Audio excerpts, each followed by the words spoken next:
All right, everybody, super long delay, but we are back. My name's Brian Engelman. This is the Unhappy Hour. I still have Zak Baris. On Twitter, he's at ZBaris. That's Z-B-A-R-I-S. Follow him. We did just talk about the Cleveland Cavaliers, and I did just go to a music convention in Anaheim, California, National Association of Music Merchants. We got a whole bunch of videos, talked to Pantera's bass player, and a whole bunch of other people, and found some cool products. Check it out. It's at thenewamericanmedia.com, youtube.com/thenewamericanmedia, on Twitter at American_media_, and do a search for The New American Media on Facebook and like the page. All right, Zach, I was saying at the end of the last segment there that I had done about 4 shows about the Cleveland Browns firing Mike Pettine and hiring Hue Jackson and all that jazz. Did about 4 shows on Periscope, and there was a glitch and they weren't recording and I couldn't post them, so they kind of went down the memory hole. So I'm going to do it now and kind of take a look at what the Cleveland Browns are doing, basically retooling the entire team, trying to figure out what they do for a franchise quarterback. Hue Jackson is the head coach. First, it has been that long since you and I have talked, so let's just kind of briefly, Mike Pettine getting canned, do you feel good about that move, whereas you might not feel good about the David Blatt firing? Yeah, I was very, very happy about the Hue Jackson hiring. I was thrilled. Now, were you happy about the Hue Jackson hiring, or were you more happy about at least first getting rid of Mike Pettine? No, I was I was happier with the Hue Jackson hiring. I love the hiring. I think they got their number one choice. I love the guy. What is it that you like about him? There's a few nice things he has going on with the Ravens connection, the Bengals connection, but what are the reasons you love the hire? I think he seriously knows what he's doing. You know, he's been around. He's turned Andy Dalton into a premier quarterback in this league. I think that's number one. I just think, I think he did a good job with the Raiders a few years ago, too. He held his team accountable. That's something I really like in him. I think he's just going to be a great coach here. And he worked with Joe Flacco. What was he? He was the quarterback's coach or the offensive coordinator? What was he over in offensive coordinator. And Joe Thomas Baltimore said he doesn't want to trade now. Go figure. I mean, that's a good thing. That's a good thing because, hell, they almost tried to trade him to the the Denver Broncos. That was a done deal, except nobody knew who had control of the Cleveland Browns franchise. Joe Thomas could be playing in a Super Bowl right now. So Joe Thomas was salty at the end of the year, but now he's back on board. What a damn trooper. That guy, we're so lucky to have him. Exactly. The guy's just a hell of a player. Now, some of those other linemen like Mitchell Schwartz and Alex Mack, you have any inkling of what's going to go on there? You think we're going to retain these guys, or you think we're going to put Cam Irving and focus him on one position? They really should retain Mitchell Schwartz. He's a great tackler. He really is. It'd be very stupid to get rid of him. Yeah, well, I don't know what it's coming down to. Is it coming down to money with him, or just trying to figure out? I don't know. Apparently, the Browns are in contract negotiations with him now. Is what I was reading today.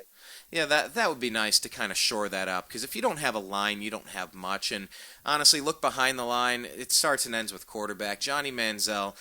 It was weird because I watched the press conference when they had the whole new group of players. We put a meme together. Greg Moore did. I think it was, what was it, a lawyer, a truck stop tycoon, and the guy from Moneyball walk into Berea. It was just kind of like a setup for a joke, and it was just like, really? A baseball guy, a truck stop tycoon, and the guy from Moneyball. Seriously? Like, that's our brain trust in the front office for the Cleveland Browns. But I was watching one of the press conferences, and it seemed like they were very open to bringing Johnny back. Now, maybe that's to get some... I think they're just saying that. I think they're keeping all possibilities open. I'm telling you, Johnny's not going to be the quarterback of the team next year if Hue Jackson has anything to do with it. How could a coach possibly hitch his wagon in the NFL to that D-bag? He's just... It's not going to happen. I know. What a shame. Like, the whole experiment just basically set us back 2 years because Jimmy Haslam listened to a homeless guy on the way, on draft day? He said, you better draft Manziel. You've heard that story, right? That's kind of what did it? Yeah, but I don't think that's why he drafted Johnny Manziel, because he listened to a homeless guy. But I like telling that story. It's so Cleveland-y. It's such a Cleveland way to determine your draft. Very anti Kevin Costner. What that draft day? Not so much. Yeah, with his quarterback not going to a birthday party. Well, actually, you know what? You know what that reminds me of? That reminds me of Connor Cook over at Michigan State. A lot of people are saying, yeah, he's got talent, but he's not even the captain on his team. There's a real big problem there. People don't like him. And that's really, he hasn't had he's had some less than stellar performances, but Well, there's a reason why he's not going to be a top 10 pick. So yeah, he won't be top 10. He will likely not be top 10. So what do the Browns do at number 2? Do you think it's kind of a shoo-in that the Titans are going to take Joey Bosa at number 1? I really don't know what they're going to do. They could take an offensive tackle. They could take Joey Bosa. I don't know what they're going to do. Because they're not going to take a quarterback with Marcus Mariota there. The only thing they would do would be to trade. And kind of in this day and age, if you don't get a Washington Redskins kind of haul with an RG3 kind of thing, they're probably just going to hold on to it. And we have basically top choice of quarterback at that point. Is there anyone in this draft you like? Is there anyone that you see? I like Jared Goff from Cal, but let's see what happens. I like him so far. I mean, we have so many positions on this team to fill. But yeah, I mean, you think of UCLA quarterbacks, and there's a lot of great ones that have come out of there, and you just kind of go, oh, man. Whew, anybody but Manziel. Josh McCown's nice to kind of get people coached up, but any thoughts on the assistant coaches that they've brought in for the Browns to kind of round out the rest of the staff there? I like the staff so far. I mean, it's assistant, so I mean, we'll see where it goes, but so far I like it. I have no complaints so far. I really don't. Dee Podesta, do you like him coming in? Do you think that's going to be a smart move or just something weird? You know what? It's a change-up. I'm not hating it, so... Yeah, I was very against it when I heard it. I said that's such a Cleveland-y thing to do, but the more I listen to it... Everywhere the guy's gone, though, he's turned around an organization. I know it's baseball, but let's see what happens. I'm going to give the guy a chance. Yeah, I'd probably be okay with that. I don't know. Who's your pick for Super Bowl? And we'll wrap this up, buddy. I'm going to take the Panthers. What is it you like about the Panthers? Why do you think that they're the team I think they have a dominating defense. I think both teams have a dominating defense. I just think Carolina right now is I just don't know if Peyton Manning's going to be able to do anything against that offense, against that defense. So, yeah, I mean, I'll tell you what. If anybody could, and I'll tell you what, didn't they beat them in the regular season this year? Did I see something weird? What was that? No, who did Carolina lose to this Carolina year? Falcons. Lost to maybe Atlanta. Atlanta Falcons, right? Yeah, I don't know what I was seeing. Maybe the last, whatever. Yeah, I guess Carolina's the favorite. They just had one little slip away from being undefeated here, kind of like the Patriots were a few years ago. They look incredible. Did you think that Cam Newton was a potential MVP candidate, a potential Super Bowl winning quarterback a few years ago? Did you always see that in him, or are you kind of surprised? Potentially, yeah, but I didn't really know. Yeah. I like seeing so many Buckeyes in the game. I'll say that right off the bat. Yeah, and they clearly made an impact. I will say that they clearly made an impact in the AFC and NFC title game. Oh, I mean, it's just you look at Carolina. Kirk Coleman. You look at Kirk Coleman. I mean, you look at these guys. Yeah, they clearly made an impact. Yeah, what was it? Ted Ginn was doing the OH and getting the IO back. They had like 4 or 5. How many players? 4 or 5 or 6 or something. Buckeyes on the. There are a bunch. On the Panthers. Bradley Roby had a huge game. Yeah, big interception right when it counted. I mean, it's just across the board, and it was pretty much recognizing that so many key players over the past few years are Buckeyes, and they're contributing to this championship run. And you go, man, maybe Bosa is the real deal. Maybe if he falls to us at number 2, you just take him, and then we have the number 1 pick on the second day. So if we want a quarterback, we can pick the best of whoever's left after round 1 if we want to.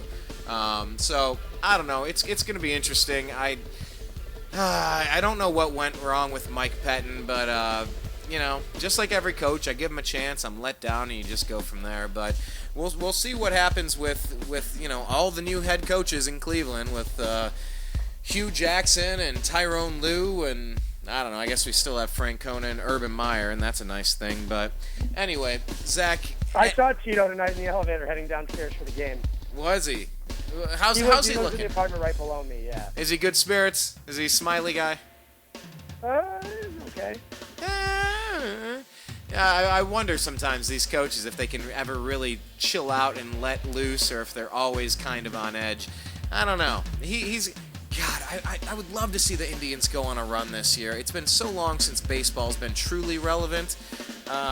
Same here, dude. All would be right in the world if that's the case. But hey, man, Zach, thanks for joining us again today. We'll do this again more frequently than every. God, has it been 3 or 4 weeks at this point?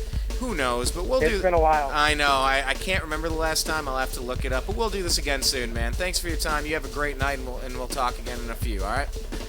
Thank you. There you go. If you're not following Zach on Twitter, he's at Z Baris. That's Z-B-A-R-I-S. And for everybody out there in the TNAM radio network, I want to give an extra special thanks, like I said earlier, to Mike Spryer and Amanda Ostrowski of the New American Media for helping out at the NAM convention, National Association of Music Manufacturers. Did a great job working for the New American Media. That content is being partially posted. Talked with Pantera's bass player and 1,000 other people and other products. Check it out. Check the articles. They're coming soon. TheNewAmericanMedia.com. Subscribe. YouTube.com/TheNewAmericanMedia. On Twitter, we're at American_Media_. And on Facebook, do a search for The New American Media. My name is Brian Engelman. I just want to say that I appreciate you. I love you. The X-Files looks really cool. And I'll talk to you soon. Peace.